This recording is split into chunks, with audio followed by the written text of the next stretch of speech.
Hi friends, welcome to Akshaya பாத்திரம் channel.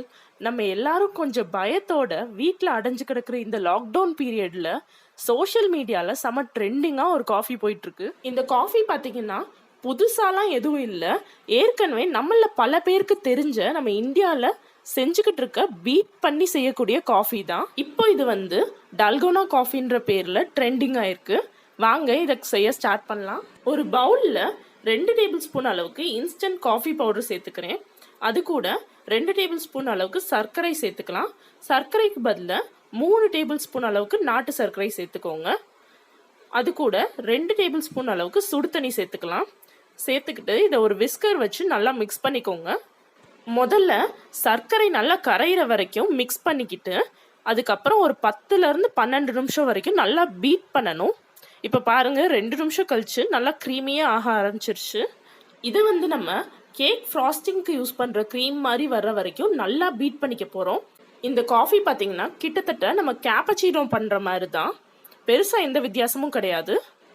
பாருங்கள், நம்ம கொஞ்சம் கொஞ்சமாக பீட் பண்ண இதோட கலர் நல்லா சேஞ்ச் ஆக ஆரம்பிக்குது. ரொம்ப லைட்டான கலராக ஃபார்ம் ஆகும். இப்போ 10 மினிட்ஸ் கிட்ட ஆயிடுச்சு. பாருங்கள், நல்லா திக்காயிடுச்சு. ஆனால் இன்னும் கொஞ்சம் நம்மளுக்கு ஸ்டிஃப் பீக்ஸ் வர அளவுக்கு வேணும். எனக்கு நல்லா ஸ்டிஃப் பீக்ஸோட க்ரீமியாக வர்றதுக்கு 12 மினிட்ஸ் எடுத்திருக்கு.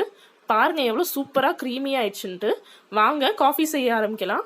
ஒரு கிளாஸில் காய்ச்சி ஆற வச்சு ஃப்ரிட்ஜில் வச்சு எடுத்த பால் சேர்த்துக்கிறேன். நம்ம விருப்பத்துக்கு ஏற்ற மாதிரி சூடாவோ இல்லை பாலில் ஐஸ் க்யூப்ஸ் போட்டோ சேர்த்துக்கலாம்.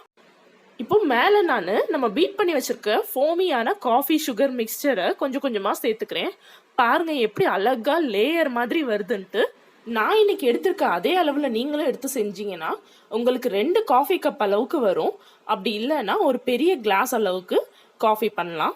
இந்த அட்டகாசமான காஃபியை நம்ம இஷ்டப்படி டெக்கரேட் பண்ணிக்கலாம். காஃபி ஆர்ட் பண்ணியோ இல்லாட்டினா காஃபி பவுடரை டஸ்ட் பண்ணியோ நம்ம டெக்கரேட் பண்ணிக்கலாம். மிக்ஸ் பண்ணி இந்த அட்டகாசமான காஃபியை என்ஜாய் பண்ணுங்க. பாய்.